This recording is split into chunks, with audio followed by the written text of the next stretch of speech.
primeira motivação aí para fazer o curso de Educação Física veio, então, dessa minha trajetória esportiva. E uma terceira linha, que é a linha com a qual eu tenho mais aderência e me vinculo, que é a linha de formação, atuação e de políticas de lazer. Eu me lembro que nós iniciamos um diálogo, né, você na secretaria e eu lá na universidade, sobre a possibilidade de uma parceria entre poder público e universidade, mecanismo de divulgação do que a gente vinha produzindo. E aí a revista foi uma alternativa, né?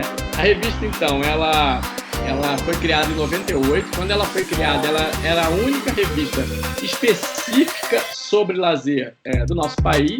Oi, pessoal! Estamos iniciando mais um Pod Esporte Lazer do canal Sala. Como vocês podem observar, nós não estamos no nosso estúdio, mas o que importa é o conteúdo. Um convidado muito especial, muito querido que teremos hoje. Apresenta ele aí para nós, André. O programa de hoje recebe um convidado que, além de ser um grande e reconhecido profissional, é também uma pessoa excepcional que não só debate o lazer, como o vive intensamente. E essa integração entre a teoria e a prática na vida real faz do nosso convidado um profissional admirado e um exemplo a ser seguido. Acompanhem agora o Pod Esporte Lazer com Hélder Ferreira Isayama.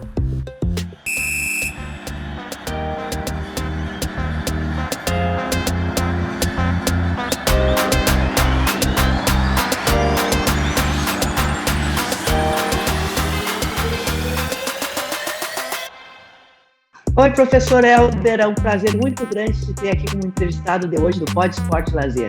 E antes de mais nada, eu vou querer que você se apresente.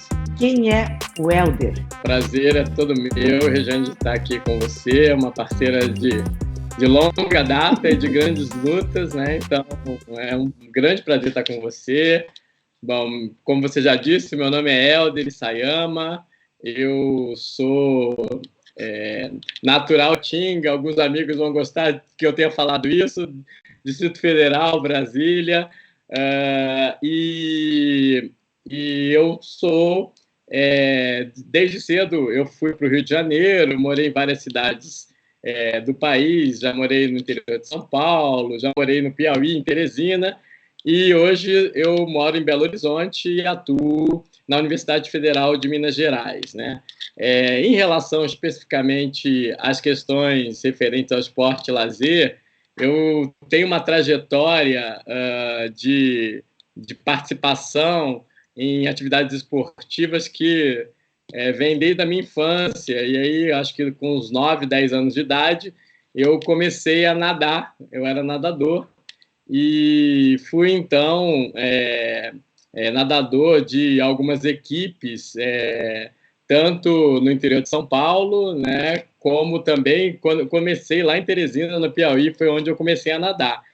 E por ser um atleta, eu então a primeira motivação aí para fazer o curso de Educação Física veio então dessa minha trajetória esportiva. E aí, em 1989, então eu entrei no curso de Educação Física da Universidade Estadual Paulista, a Unesp, no campus de Rio Claro, né? E então comecei a fazer o curso pensando inicialmente em ser um técnico de natação. Essa foi a minha motivação inicial.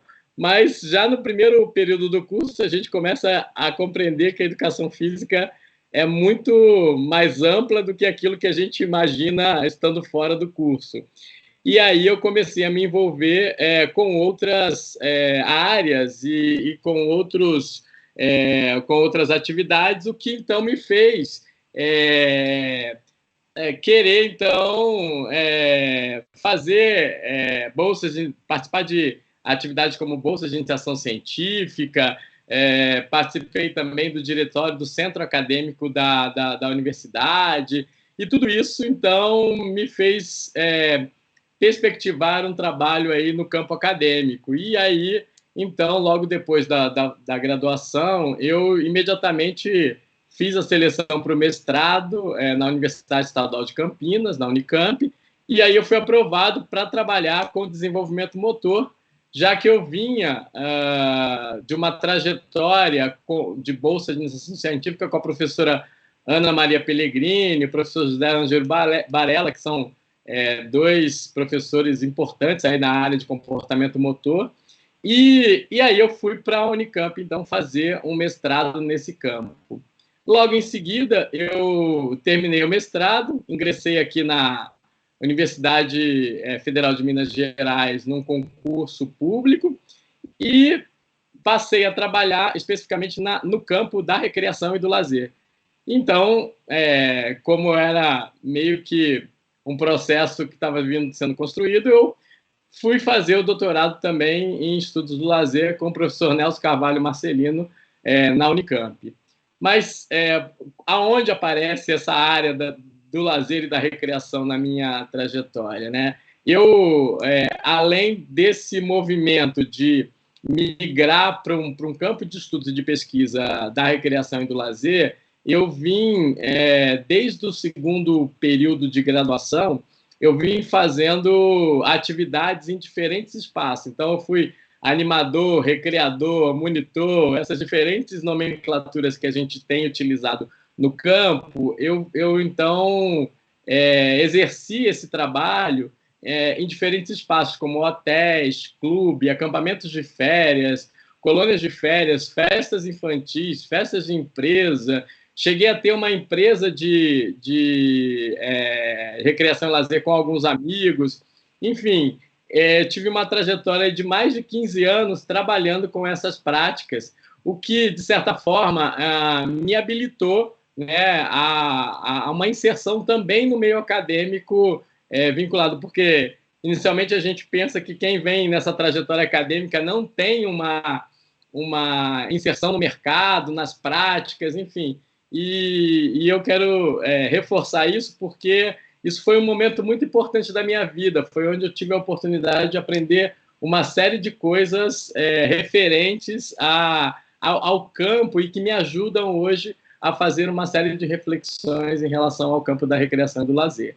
Esse destaque que tu deste aí, de que tu tem uma trajetória nessa área da recreação, do lúdico, prática, e né, envolvendo também posterior mestrado, doutorado, eu acho super significativo, porque tem esse preconceito de achar que o professor que se dedica à questão acadêmica, ele não tem uma vivência, ele só tem a teoria. Então, eu achei esse teu destaque bem legal. E eu sei que hoje em dia tu está envolvido numa série de atividades.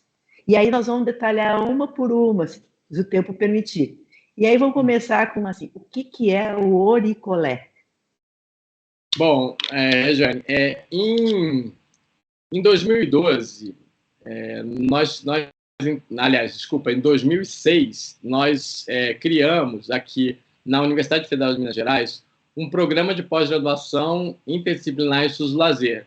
Talvez a gente vá falar isso depois, mas assim, a criação desse programa, ela imobilizou um movimento aqui dos docentes e das docentes da universidade, no sentido de que a gente organizasse, então, junto aos nossos orientandos e orientandas que vinham ingressando no curso, grupos de pesquisa, né? Isso também tem uma relação até com uma política do próprio Conselho Nacional de Pesquisa do CNPq, que nos fez organizar esses grupos. Inclusive, era preciso ter grupos formalmente constituídos para que a gente conseguisse bolsas de iniciação científica, né? Então, nesse sentido, eu também, nesse movimento e dentro da temática que eu vinha trabalhando, que era a temática da formação e da atuação profissional no lazer, eu também resolvi organizar um grupo que começou de uma maneira muito pequena, né, com poucos orientandos. Naquela época a gente tinha um número reduzido ainda de orientandos, e que vinha, então, se organizando para debater essas questões específicas sobre formação e atuação no campo do lazer. Bom, esse grupo ele tem um funcionamento, ao longo desses anos ele foi se organizando dessa forma, mas ele tem um funcionamento onde a gente, inclusive o nome Oricolé tem a ver com uma ideia de orientação coletiva. Então, nós tiramos Oricolé, essa ideia de orientação coletiva. Então, a primeira ação que a gente desenvolve é uma ação que tem a ver com essa orientação coletiva, onde todo mundo apresenta os seus trabalhos, onde todo mundo lê os trabalhos de quem vai apresentar e nós discutimos coletivamente esses trabalhos. Além disso, nós temos uma ação que é o debate teórico, acadêmico, um debate sobre a produção no campo, e esse debate ele tem se ampliado ao longo dos anos, porque nós temos nos envolvidos aí com as perspectivas dos estudos culturais, dos estudos decoloniais. Então, tudo isso tem ampliado o nosso espectro de leitura e também o nosso debate. E, por fim, a gente tem uma ação que é sempre convidar alguém que possa discutir conosco sobre diferentes temas. E essa ação, na pandemia, ela foi ampliada com uma atividade chamada Orico Online. Não sei se você teve a oportunidade de assistir algum, mas nós gravamos várias atividades onde nós convidávamos pesquisadores e pesquisadoras que pudessem debater um tema relacionado ao lazer, que não ficasse restrito à formação e atuação profissional no lazer, mas que fosse sobre o lazer de uma maneira mais ampla.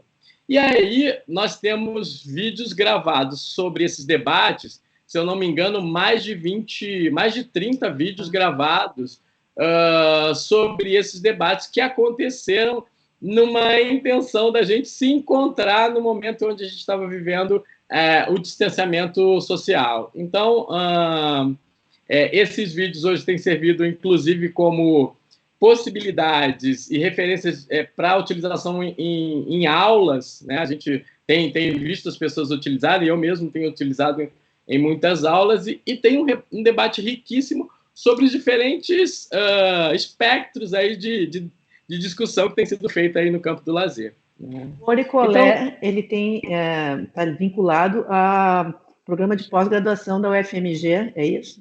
Me fala um pouco sobre a pós-graduação. Bom, nós, em 2006, eu e a professora Cristiane Lucy Gomes, nós tínhamos defendido nossas teses de doutorado, eu em 2002 e a Cristiane em 2003. Nós passamos um tempo tentando uma vinculação aos programas de pós-graduação, ao programa de pós-graduação em Educação Física, mas o programa de pós-graduação em Educação Física da UFMG, ele não contempla a discussão das ciências humanas e sociais, né? Hoje ele é o programa de Ciências do Esporte, mas ele não contempla uma discussão mais ampla sobre as ciências humanas e sociais. Então, nós não nos sentíamos pertencentes ou com possibilidade de pertencer a esse programa, esse é um dos grandes problemas que a gente tem visto aí nos programas de pós-graduação em Educação Física. Bom, diante disso, nós começamos a dialogar com os docentes do curso de turismo aqui da UFMG para ver a possibilidade de uma abertura e de uma inserção de uma pós-graduação em turismo. Esse diálogo ele se iniciou, ele começou a ser feito, mas existia uma certa lentidão, assim, para quem conhece eu e Cristiane, nós somos duas pessoas meio hiperativas, né? Então, e a gente não estava conseguindo retorno desse diálogo. Então, a gente começou a dialogar entre nós e entre alguns docentes do campo, inclusive o professor Vitor Mello, sobre a possibilidade da gente abrir um mestrado que pudesse inicialmente ser sobre lazer e turismo, nessa relação. Mas aí o próprio professor Vitor Mello nos desafiou, dizendo por que não um programa de pós-graduação em lazer, ou um curso de mestrado inicialmente em lazer. E aí a gente aceitou o desafio e, inclusive, por uma insistência e por um trabalho minucioso da professora Cristiane, que inseriu o nosso programa no sistema da CAPES, na PCN, no sistema da CAPES, que é um processo difícil, mas a gente construiu juntos esse projeto. E aí, em 2006, nós, então, resolvemos enviar, com um apoio muito grande da nossa pró-reitoria de pós-graduação aqui da UFMG, um projeto que foi aprovado no mesmo ano e iniciou suas atividades em 2007. E esse programa ele teve um crescimento rápido, porque nós iniciamos com a nota 3 da CAPES, passamos na primeira avaliação para a nota 4, e depois da terceira avaliação nós já fomos para a nota 5, a nota com a qual nós continuamos até hoje. Saiu uma última avaliação e nós continuamos com a nota 5, até recorremos dessa nota aí, mas, enfim, o que eu quero dizer?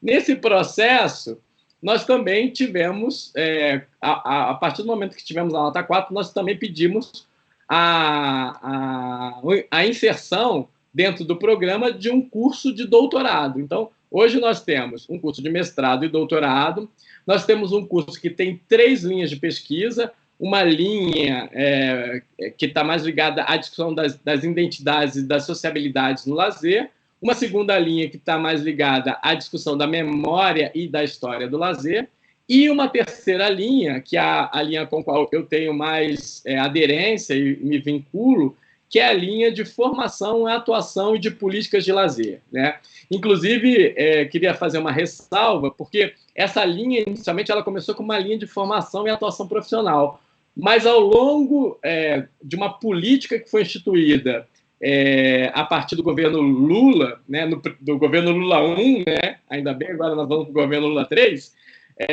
mas a partir de uma política instituída, da qual você fez parte, eu fiz parte, e muitos pesquisadores e pesquisadoras fizeram parte, nós tivemos a oportunidade de uma valorização desse debate sobre a política e de uma ampliação na produção de conhecimento. Isso acabou fazendo com que o nosso programa, que vinha recebendo muitos projetos sobre políticas públicas de lazer, ele também inserisse dentro dessa linha 3 um debate sobre a política já no seu título. Então, passou a ser formação, atuação e política de lazer, que do meu ponto de vista foi vinculado a esse debate e a essas políticas que já vinham sendo desenvolvidas aí pelo governo federal e que mobilizaram e motivaram aí o interesse das pessoas para publicar e para produzir e para, inclusive, pesquisar aí nos programas de pós-graduação essa temática das políticas. Então, essa ligação, justamente, que tu citaste aí,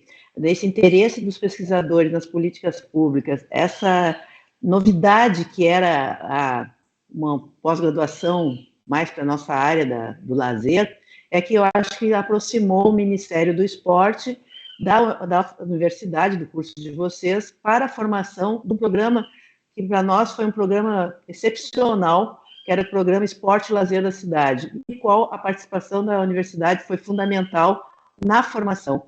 Até se pudesse dar uma retomada nessa história, trazer, né, um pouco mais da trajetória, como é que ficou e como é que está agora. Bom, eu me lembro, vou aqui trazer algumas memórias, né, desse período.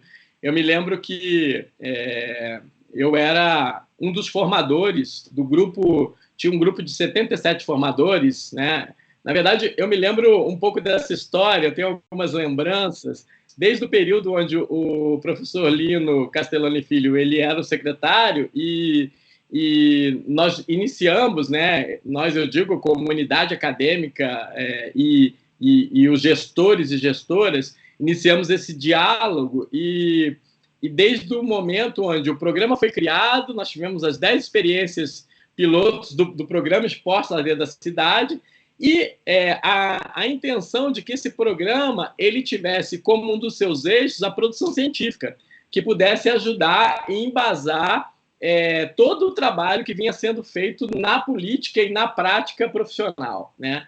Então, eu me lembro exatamente desse momento, das pessoas que iniciaram a formação, mas eu ingressei efetivamente nesse processo lá quando nós tínhamos um grupo de 77 formadores que eram convidados pelos municípios que desenvolviam programas para a cidade para fazer a formação.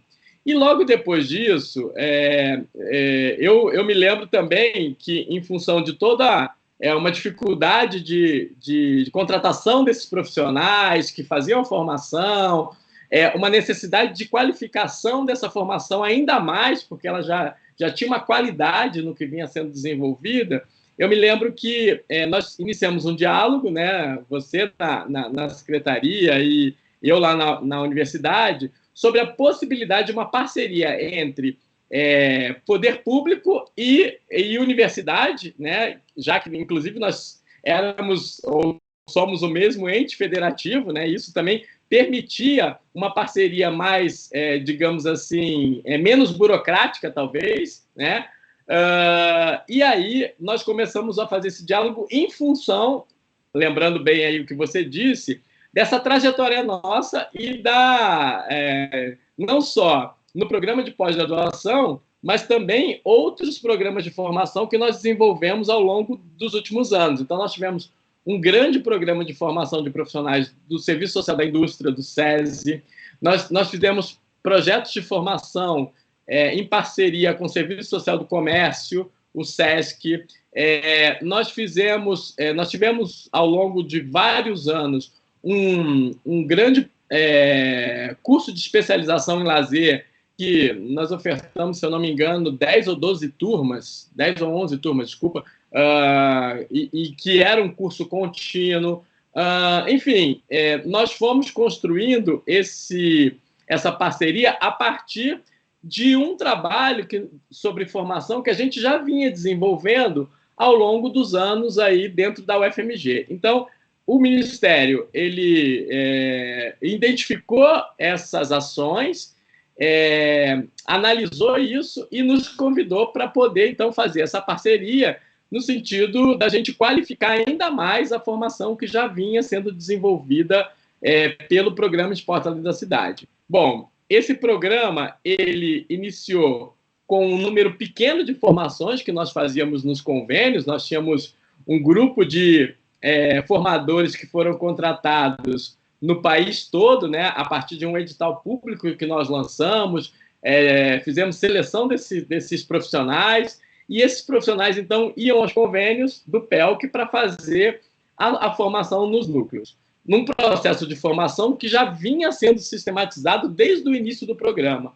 É claro que, ao longo do processo, ele foi sofrendo algumas alterações, no sentido da gente pensar uma qualificação, e ao longo do tempo que nós ficamos à frente desse projeto, foi um período de 10 anos, nós, então, também fomos tendo uma participação mais efetiva em muitos outros âmbitos relacionados ao programa Esporte da Cidade e poderíamos dizer que até há outros programas também do Ministério. Então, nós criamos vários eixos de trabalho. Um trabalho tinha a ver com um suporte à rede C10, que é uma outra rede também que foi criada nesse momento, que era a rede de pesquisa. Nós, além de fazermos a formação, nós começamos a fazer o monitoramento e avaliação do PELC. Nós fizemos um projeto de memória, né, que, inclusive, ainda está, espero que não saia, porque essa foi uma garantia que a professora Silvana Guilherme nos deu, uma grande parceira de trabalho nesse processo, e que digitalizou um volume muito grande de materiais, de produção, de objetos, e tudo isso está no repositório da URGS, da Universidade Federal do Rio Grande do Sul, né, disponível para acesso para pesquisa. Isso tem ajudado muitas pesquisas no campo. E também nós começamos a desenvolver outros programas que não só o PELC, mas que tinham a ver com essa demanda do esporte e do lazer, né? Programas no Rio de Janeiro, programas que também tinham um eixo de formação, um eixo de produção de conhecimento, e também passou a ter um eixo de memória, história e também um eixo de avaliação e monitoramento. Então, esse programa ele acabou se tornando um programa muito grande. Ele teve uma duração de 10 anos, mas ele finalizou, efetivamente, nós conseguimos levar o programa até 2019, porque depois que o governo atual ele entrou, a gente começou a ter uma série de dificuldades, né, de diálogo, de gestão. Não que eu achasse que eles tivessem algum conhecimento sobre o que era o programa. Acho que eles não tinham conhecimento nenhum sobre isso e não tem até hoje. Mas porque não era o investimento que eles queriam fazer. Política social, ela foi totalmente destruída nesse governo, e uma política de esporte e lazer com certeza não ia dar continuidade. Então, a gente conseguiu levar esse programa até esse projeto, esse grande projeto, até o ano de 2019, se eu não me engano, até o mês de agosto de 2019, mas eu me lembro que a finalização desse processo foi uma finalização, assim, a gente discutindo ainda a continuidade, tentando dar uma continuidade, porque a gente acreditava que, por dentro, a gente continuando falando das coisas que a gente vinha falando, sobre os temas que a gente vinha discutindo, isso ainda poderia ajudar o trabalho dos convênios, mas nós tivemos uma reunião que eles nos informaram, olha, a gente não tem interesse mais de continuar com a ação. E aí a gente, então, finalizou o que gerou, inclusive, nos convênios, uma, digamos assim, uma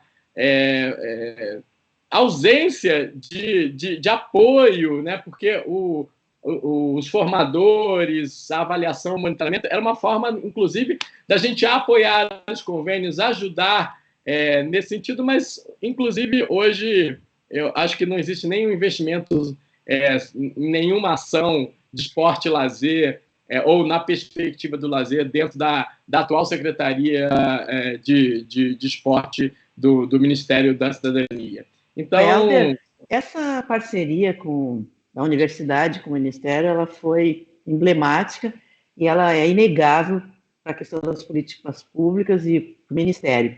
E na universidade, como é que foi essa experiência, trabalhar tantos anos, né, em parceria com o Ministério?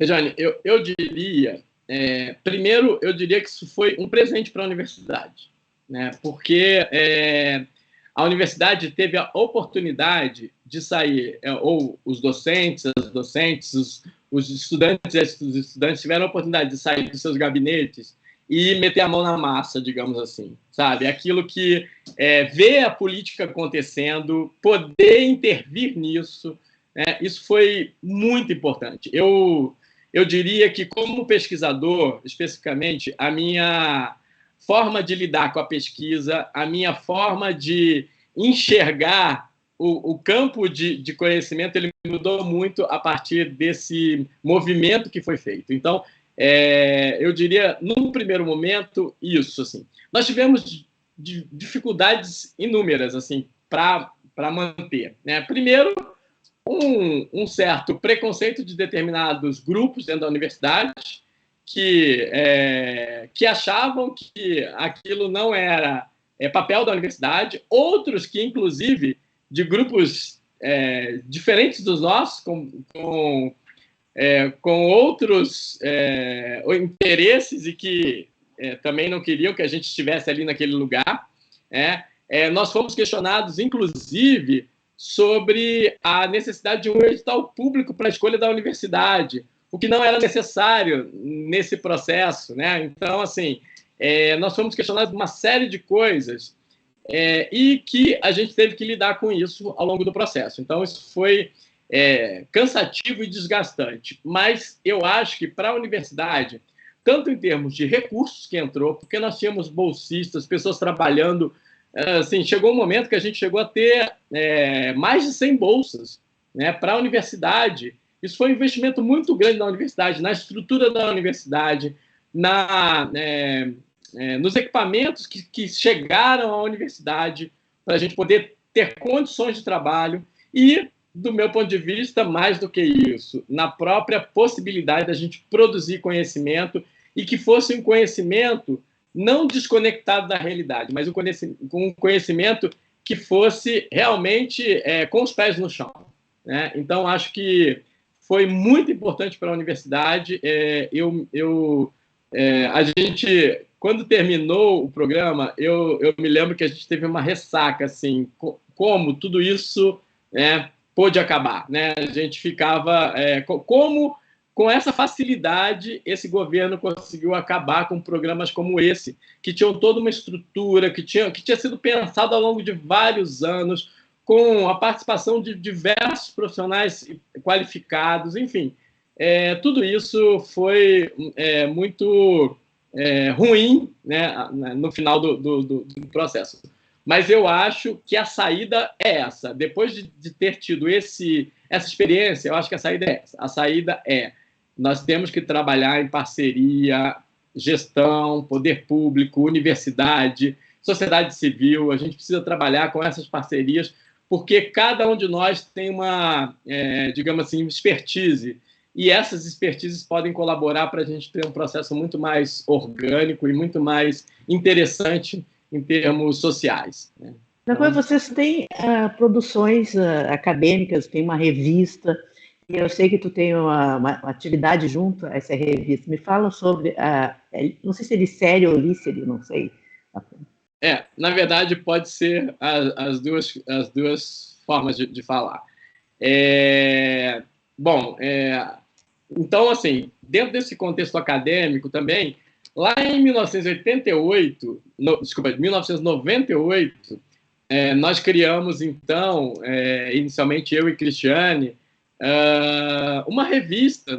Nós não tínhamos nenhuma pretensão muito grande, era uma revista para publicar os trabalhos que os nossos alunos da especialização produziam.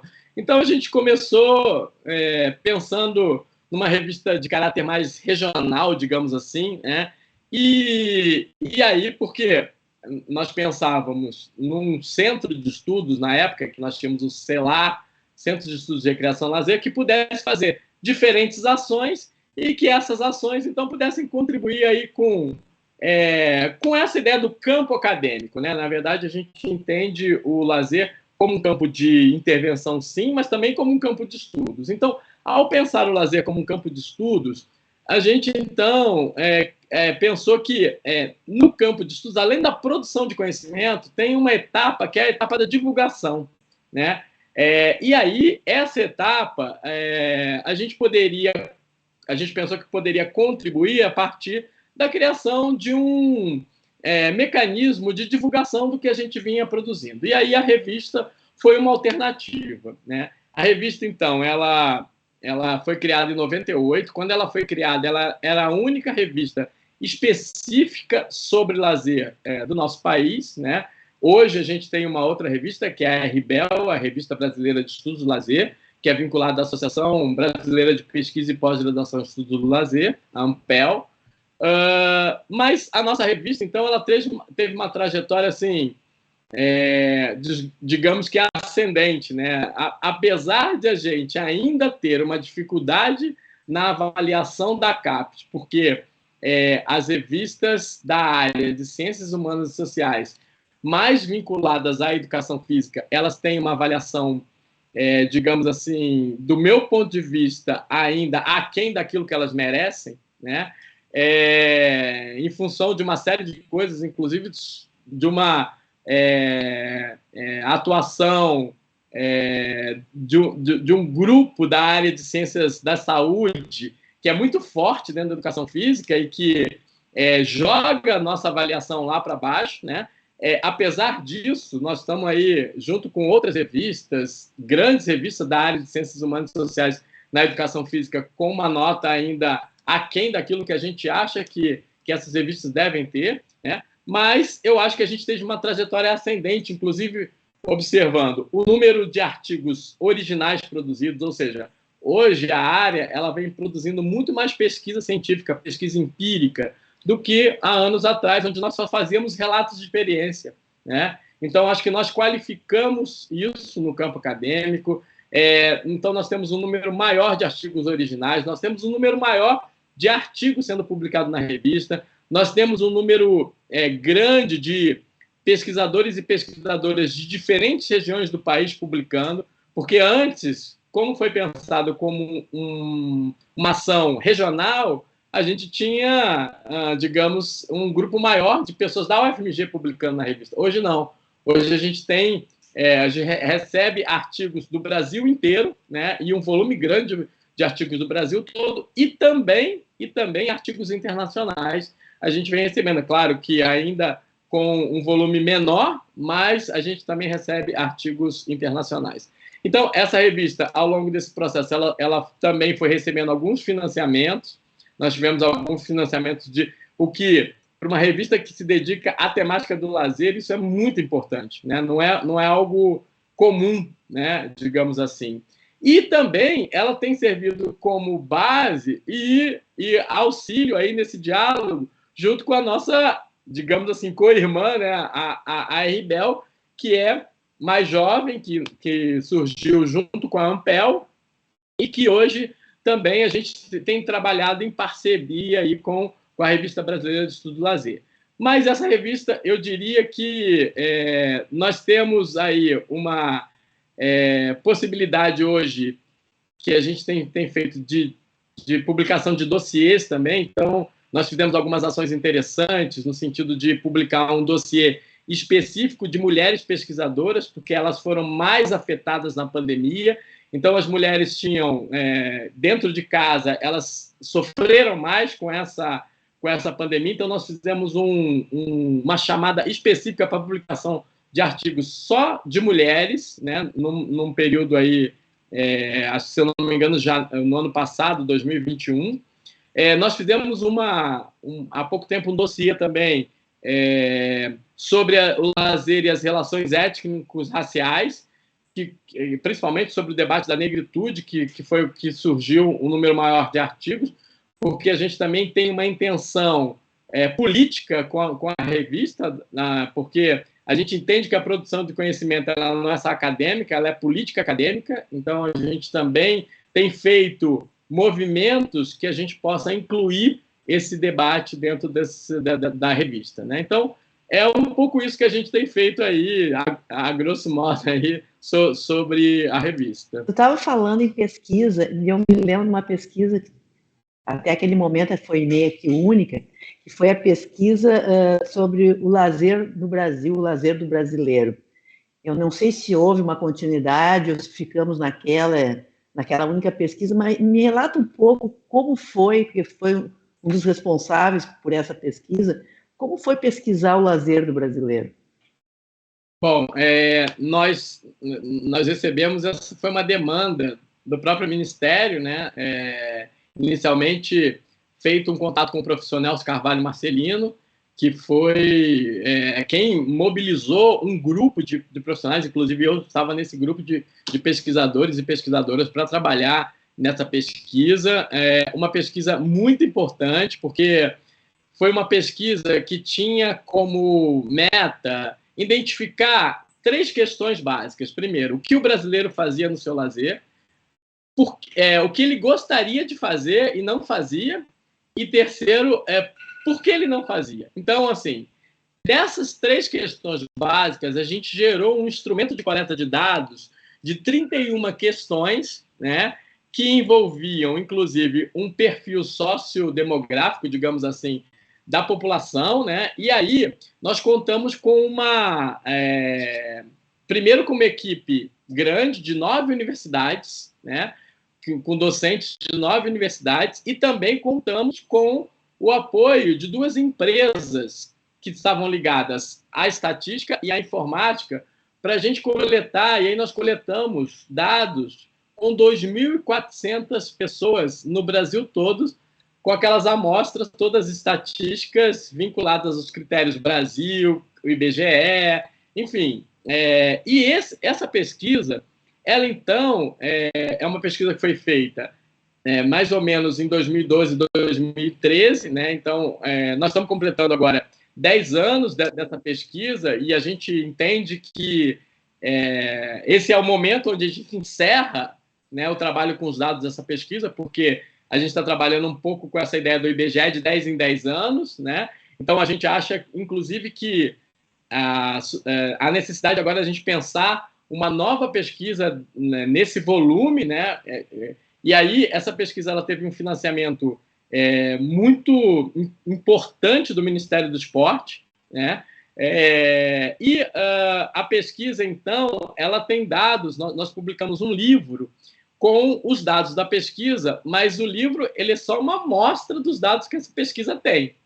E depois nós fomos publicando, então, esse grupo de pesquisadores e pesquisadoras, uma série de artigos e de capítulos de livro que puderam, então, estão sendo disseminados aí no Brasil. Eu já estava até fazendo uma consulta sobre isso. Um dos artigos, por exemplo, que nós publicamos numa revista internacional, ele tem várias citações dos índices de citação mundiais aí que têm sido avaliados pelos periódicos. Então, hoje, no meu caso, por exemplo, mas eu não fui o único envolvido na pesquisa, né? Nós temos aí, hoje, depois que o professor Marcelino deixou a coordenação, ficou a coordenação sobre minha responsabilidade e a responsabilidade do professor Edmur Estopa, da Universidade de São Paulo, nós publicamos, eu e o professor Edmur, 10 artigos em periódicos, inclusive muitos deles em periódicos internacionais, né? O que tem sido elogiado pelos pareceristas em periódicos, porque eles não tinham dados até então do lazer do brasileiro, né? Dados empíricos, né? Nós temos três artigos aceitos para publicação, e nós temos ainda um em avaliação, um capítulo de livro, e esse livro organizado, que, se eu não me engano, tem 8 capítulos publicados. Então, isso só a produção que resultou. Mas a nossa expectativa, que foi uma questão inicial, é de que esses dados eles pudessem servir como possibilidade de utilização na orientação, no planejamento de novas políticas públicas. E o que te chamou a atenção assim, nesse lazer do brasileiro? O brasileiro ele tem lazer, por classe econômica, ele se diferencia muito a escolha do lazer. Fala uma rápida passagem aí algumas conclusões. Na verdade, sim, a gente tem muitos dados que eu poderia comentar. Então, por exemplo, claro que desses artigos todos que a gente publicou, tem artigos com temáticas diversas. Então, acho que é uma primeira questão, porque a gente poderia cruzar vários dados e ainda pode cruzar vários dados. Então, por exemplo, acabamos de publicar um texto sobre religião. Como é que a religião, porque esse foi um dado coletado, como é que a religião ela interfere na prática de lazer. Então, você vai ver as diferentes religiões e você vai ver, por exemplo, que em algumas religiões, algumas práticas elas não são possibilitadas. Então, algumas religiões não permitem práticas mais relacionadas às atividades físicas e esportivas para determinados gêneros, por exemplo. Então, as mulheres, né, fazem menos atividades físicas em determinadas religiões do que os homens, né? Então, esse foi um artigo que nós publicamos. Nós publicamos um artigo que tem uma relação só com classe social, né? E aí a gente também observa isso, né? Classes mais altas têm mais interesses intelectuais envolvidos, porque tem mais acesso, né? Então, do que classes mais baixas, por exemplo. Então, nós utilizamos na pesquisa aqueles conteúdos culturais conforme publicados aí pelo Dumas Edier, né? E aí nós começamos a identificar a partir de diferentes critérios como é que... Então, por exemplo, gênero, né? Homens praticam mais atividades físicas do que mulheres. Mulheres praticam mais atividades sociais do que homens, né? Então, por exemplo, de uma maneira geral. Uma outra coisa que nos chamou muita atenção, que nós escrevemos vários artigos sobre isso, a questão do turismo, né? O que o brasileiro mais quer fazer, né, em relação ao seu lazer? É o turismo. E por que não fazem? Muitas vezes por causa de recurso. E aí a gente começou a analisar questões como essa. Então, por que o turismo ele tem hoje esse apelo maior do que outros interesses? Pô, a gente liga a televisão e o tempo inteiro aquelas praias paradisíacas, né? Então, a todo momento, nós estamos sendo bombardeados por informações de que essas são as melhores atividades para se fazer. Então, a gente começa a demandar ou a querer isso, pelo menos. Possivelmente, muitos, e foi o que a gente viu, não conseguem, não têm acesso por causa dos recursos financeiros. Outros não têm acesso, que é uma coisa interessante, porque de classe A a classe E, você vai encontrar pessoas querendo fazer turismo e não fazem. Mas a classe mais baixa, as classes mais baixas não fazem por causa do recurso. As classes mais altas não fazem por causa do tempo, né? Então, você vai ver uma série de elementos que, do nosso ponto de vista, poderiam ajudar a gente a pensar políticas públicas de lazer, que essa foi a nossa intenção inicial. Não sei se você está lembrada disso. Sim. Essa foi a nossa intenção inicial. Infelizmente, o poder público, naquele momento, tinha uma visão, investiu naquilo, mas quem veio depois não se utilizou disso. Então, a gente espera que isso fique como um legado e que a gente possa repetir essas pesquisas para que a gente possa realmente efetivar políticas que sejam embasadas em uma produção de conhecimento. Uma coisa, Helder, tu também tem experiências nas redes de pesquisas internacionais. Atualmente, qual é os países que tu está se relacionando, o que vocês estão investigando? Bom, eu tenho participado de duas redes internacionais de pesquisa. Uma é a rede OTIUM, a rede ibero-americana de estudos do OSS, né? E a outra é a rede RIEC, que é a rede internacional em estudos culturais. Bom, claro que eu tenho clareza de que nós temos muitas redes hoje se formando e muita gente... Essas são as duas que eu tenho participado. Inclusive, a rede OTIUM, que é uma rede ibero-americana, essa rede hoje ela tem crescido muito, nós estamos com 25 universidades, e aí, se eu não me engano, nós estamos com 10 países ou 12 países, uma coisa assim. Eu hoje faço parte da diretoria dessa rede, né? Na verdade, nós temos uma equipe de trabalho, onde tem um presidente, uma secretária e um tesoureiro, e eu sou tesoureiro desse grupo, apesar de a gente não ter recurso, né? O tesoureiro tem uma função mais de secretaria também, tem ajudado muito nisso, mas a gente não tem um recurso específico para essas redes. Mas essas redes, elas têm... essa rede, em especial, ela tem feito um evento anual. Inclusive, estou indo sábado para o Chile para participar do evento anual dessa rede. É um evento científico, um evento acadêmico, onde a gente apresenta as produções das 25 universidades que estão participando da rede. Esse evento vai ser no Chile esse ano, no sul do Chile, numa cidade chamada Vila Rica, vai ser organizada pela Universidade do Chile lá. E essa rede ela tem tido uma necessidade e tem buscado uma possibilidade de a gente fazer pesquisas coletivas, né? Esse é um desafio que ainda não foi completamente contemplado, digamos assim, mas é uma coisa que a gente tem tentado desenvolver. Inclusive, eu estou como um coordenador, ou digamos assim, uma das pessoas que tem trabalhado na comissão científica dessa rede, e a gente agora está em busca fizemos um mapeamento sobre os interesses de pesquisa da rede e estamos atrás de editais de pesquisa para que a gente possa fazer uma grande pesquisa, um grande inquérito, principalmente sobre pessoas velhice, né, pessoas idade da velhice, que possa envolver, então, esses diferentes países, essas diferentes universidades.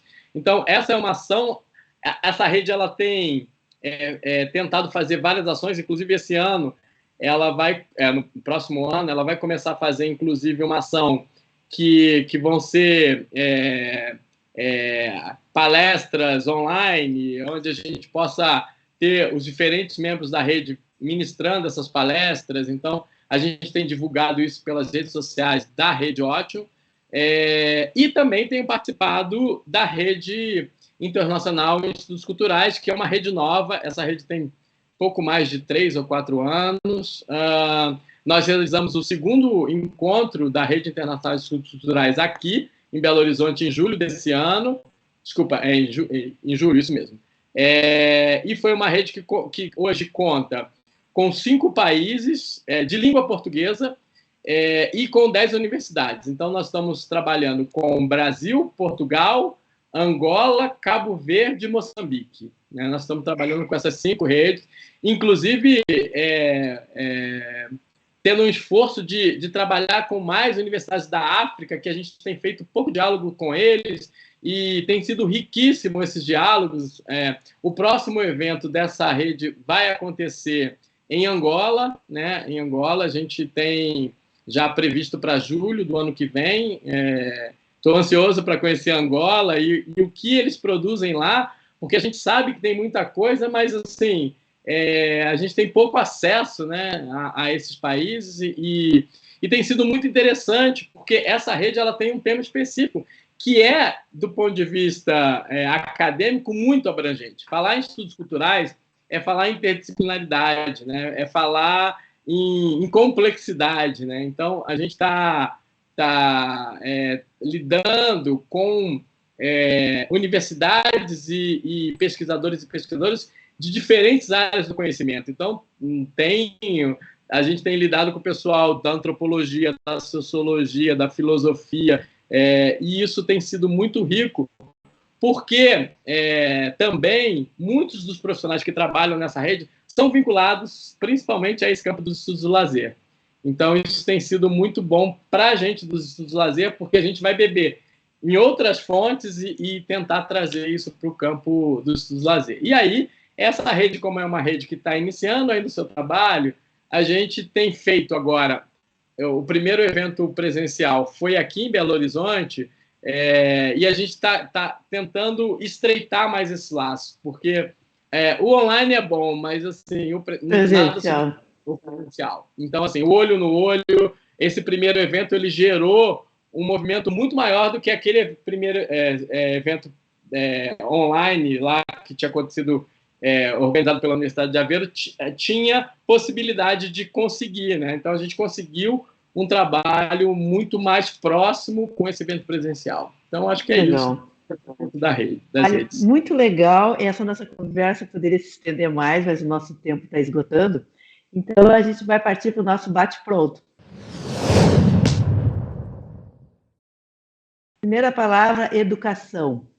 Transformação. Esporte e lazer. Felicidade. Formação profissional. Para mim também é a mudança. Pesquisa e as políticas públicas. Necessárias. Então, Helder, esse é o nosso bate-pronto de hoje. E aí tu pode encerrar com as tuas despedidas e dizendo quais são as tuas perspectivas para o nosso campo, né, do esporte e do lazer, para 2023 aqui no Brasil. Bom, Regiane, eu quero primeiro te agradecer por esse convite. É uma honra, assim, você é uma pessoa que eu tenho na mais alta conta, digamos assim, porque além de ser uma profissional muito competente naquilo que faz, tive essa oportunidade de trabalhar com você, é uma pessoa muito querida. Então, eu quero te agradecer por esse convite, essa possibilidade de estar aqui com você falando sobre a minha trajetória e os trabalhos que a gente desenvolve. E queria dizer o seguinte, a expectativa é grande, porque nós estamos 4 anos sendo massacrados por um governo que não apoiou a política de esporte e lazer, não apoiou a política científica, não apoiou tudo que a gente tudo que a gente faz foi sufocado ao longo desses 4 anos. E, claro, eu tenho clareza de que um novo governo vai enfrentar muitas dificuldades, porque está vindo de uma destruição total do país. Então, assim, como é que a gente vai reerguer isso? E eu tenho esperança que a gente vai conseguir isso. Claro que nós vamos ter que arregaçar as mangas, como sempre fizemos, né? Então, a gente vai fazer isso. Então, eu acho que o esporte e lazer tem grandes chances de um retorno do Ministério do Esporte, que eu acho que não é só a questão do Ministério voltar, mas é institucionalizar isso, enfim. Então, acho que a gente tem essa chance de um retorno do Ministério, a chance da gente retornar às políticas sociais que a gente já vinha desenvolvendo, que a gente tem digamos assim, um referencial todo construído, já... a gente não vai sair do zero, porque eles tentaram jogar fora, inclusive, isso, mas nós guardamos tudo isso. Tem memória. Então, assim, nós temos memória, nós temos projeto. Então, nós fomos muito meticulosos no sentido da proposição disso. A gente foi muito astuto também. Então, está tudo lá, está tudo guardado. A gente tem o sistema de monitoramento e avaliação que eles não quiseram saber. Nós temos lá backup do sistema de monitoramento e avaliação. Nós não vamos partir do zero para nada, sabe? Então, nós temos registrado na produção científica tudo, porque teve um investimento em livros, enfim, tudo isso está registrado. Então, eu tenho uma expectativa grande que, mesmo com a destruição toda que a gente sofreu, que o esporte e lazer ele vai ter, é claro que eu sempre espero muito, mas ele vai ter um lugar devido, né, nesse novo governo que vai chegar. E isso muda muito, porque as pessoas nos perguntam assim, mas tudo é política para você? Sim, a vida é política, né? Então, nós precisamos pensar que tudo que a gente faz tem a ver com política. Então, é isso. Obrigado. Helder, muito, muito obrigado pela tua participação, por ter disponibilizado o teu tempo aqui para a gente e principalmente por esse teu conhecimento e esse teu otimismo para o futuro.